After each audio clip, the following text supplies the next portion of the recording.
Selamat datang di channel kami, Fun Football, channel yang mengulas berita tentang sepak bola, timnas Indonesia, dan berita update lainnya.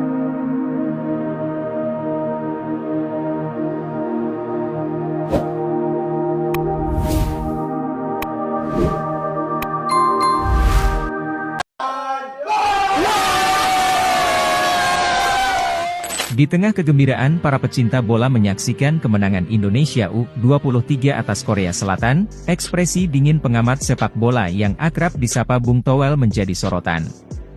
Dalam video yang beredar, terlihat Bung Towel tampak tidak bersemangat saat Pratama Arhan mencetak gol penentu yang memastikan kemenangan Indonesia dalam adu penalti. Tingkahnya ini dianggap tidak mendukung timnas era Shin Tae-yong. Nah, berikut 7 fakta menarik tentang Bung Towel yang disebut-sebut memiliki hubungan dengan mafia sepak bola Indonesia. Awal karir sebelum menjadi pengamat sepak bola, Tommy Welly, yang lebih dikenal sebagai Bung Towel, mengenyam pendidikan di Universitas Padjadjaran dengan mengambil jurusan jurnalistik di Fakultas Ilmu Komunikasi atau yang biasa disebut Vkom. Meskipun saat itu masih menjadi mahasiswa, Tommy sudah bekerja sebagai jurnalis di Harian Umum Bandung Pos. Tugas utamanya adalah menulis berita tentang olahraga. Sejak kecil, Tommy sudah menyukai olahraga terutama sepak bola, sehingga bekerja di bidang yang disukainya merupakan keuntungan tersendiri baginya. Selain menjadi jurnalis, Tommy juga memiliki pengalaman sebagai kameramen. Bahkan, ia pernah meliput pertandingan Liga Champions. Ada foto yang beredar yang menunjukkan dirinya tengah memegang kamera di Stadion Santiago Bernabeu, kandang Real Madrid. Terjun di dunia sepak bola. Bung Towel benar-benar terjun ke dunia sepak bola dan menjadi terkenal saat menjadi komentator Indonesia Super League, ISL, yang disiarkan di ANTV. Pembawaan acaranya dan komentarnya dianggap baik, sehingga menjadi salah satu faktor mengapa ISL era ANTV dianggap sebagai salah satu liga terbaik sepanjang masa di Indonesia. Sejak itu, namanya semakin bersinar dan muncul di stasiun televisi lain, serta menjadi komentator di pertandingan timnas dan liga-liga Eropa. Selain menjadi komentator, Bung Towel juga aktif sebagai pengamat sepak bola. Ia kerap memberikan komentar atau kritik terkait hal-hal di dunia sepak bola Indonesia. Baru-baru ini, ia mengkritik pelatihan Shin Tae-yong yang menurutnya masih meragukan, serta kebijakan naturalisasi PSSI yang dianggapnya merugikan bakat-bakat dalam negeri. Meskipun sering mengkritik PSSI, Bung Towel pernah menjadi bagian dari PSSI, yaitu sebagai Direktur Kompetisi PSSI dari tahun 2013 hingga 2016, dan General Manager Development PSSI dari tahun 2014 hingga 2015. Penghancur bakat pemain muda.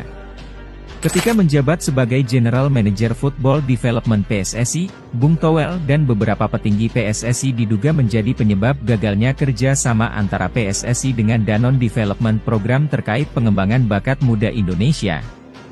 PSSI diduga ingin mendapatkan keuntungan yang lebih besar dari kerja sama tersebut, sehingga membuat kerja sama itu batal.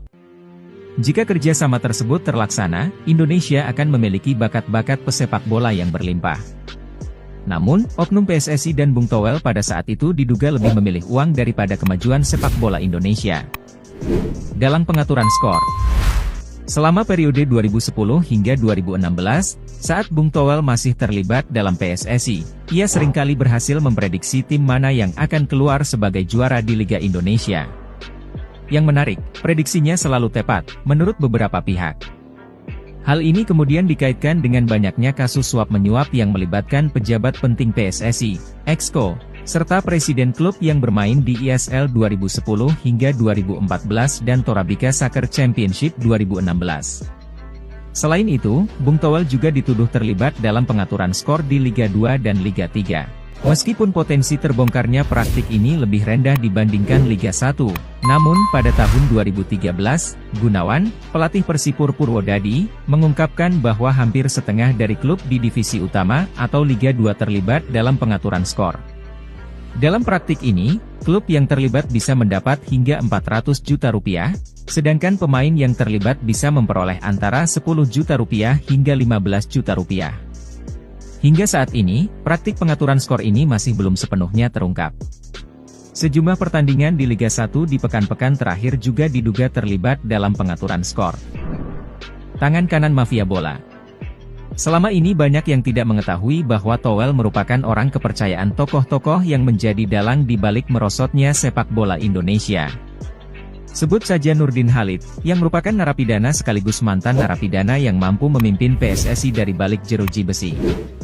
Lalu, ada Joko Riono yang merupakan mantan pelaksana tugas Ketua Umum PSSI sekaligus pemegang saham mayoritas Persija Jakarta. Dia berhasil ditangkap pada tahun 2019 karena terlibat kasus dugaan pengaturan skor sepak bola, yang membuat sang juara liga saat itu, Persija Jakarta, disebut sebagai juara settingan pada musim kompetisi 2018. Selain itu, Towel juga dikabarkan membantu MRX untuk mendapat kursi jabatan di PSSI.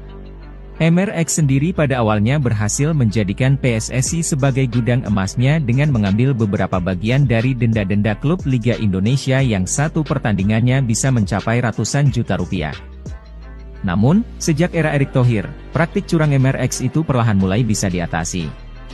Karena itulah, Towel yang merupakan anak buahnya kerap mengkritik PSSI secara membabi buta karena kesal sumber cuan mereka menjadi tertutup. Skandal Justip pemain timnas. Pernah dengar kasus pemain yang tidak memiliki penampilan apik namun selalu berhasil masuk skuad timnas Indonesia? Mungkin itu adalah salah satu contoh pemain titipan yang direkomendasikan oleh MRX. Klub Indonesia seringkali menitipkan pemainnya ke timnas dengan harapan pemain tersebut bisa tampil baik dan meningkatkan harga pasar. Namun, sejak tahun 2019, praktik tersebut mulai sulit dilakukan, terutama setelah Shin Tae-yong menjadi pelatih timnas. Shin Tae-yong dikenal sebagai pelatih yang tidak kompromi dengan pemain titipan dan lebih banyak menggunakan pemain keturunan atau naturalisasi, sehingga membuat slot pemain dari klub Indonesia menjadi sedikit. Inilah alasan mengapa Bung Towel selalu menyerang Shin Tae-yong dan kontra pemain keturunan atau naturalisasi, dengan dalih menghambat kemajuan pemain lokal, padahal sebenarnya ada kepentingan Justip pemain di baliknya. Jadi, jangan heran jika skuad timnas era Shin Tae-yong memiliki penampilan yang bagus karena tidak ada pemain titipan yang menjadi beban di tim nasional. Meskipun kerap mengkritik Shin Tae-yong dan PSSI, Bung Towel sendiri mendapat kritik atas kontroversinya. Salah satu kritik menohok adalah permintaannya kepada PSSI untuk memecat Shin Tae-yong jika gagal membawa timnas Indonesia ke babak 16 besar Piala Asia 2023. Alasannya, Shin Tae-yong dianggap tidak bisa membuktikan ucapannya tentang kemajuan Indonesia di level Asia setelah timnas kalah 5-1 dari Irak dalam laga kualifikasi Piala Dunia. Namun, Shin Tae-yong berhasil membawa Indonesia ke babak 16 besar, yang juga membungkam kritik dari Bung Towel. Kritikan-kritikan dari Bung Towel, meskipun banyak yang melihatnya kontroversial, sebenarnya juga menjadi sumber pendapatan baginya. Dia sering diundang ke berbagai acara atau podcast yang membahas sepak bola, dan channel YouTube-nya juga ramai dengan viewer yang kebanyakan geram dengan pendapat kontroversialnya. Namun, ada yang berpendapat bahwa Bung Towel sebaiknya tidak terlalu diberi panggung, karena terus-menerus memberikan kritik tanpa solusi yang konstruktif bisa berdampak negatif bagi perkembangan sepak bola Indonesia yang sedang bangkit. Bagaimana menurut Anda? Jangan lupa untuk berikan pendapat Anda di kolom komentar.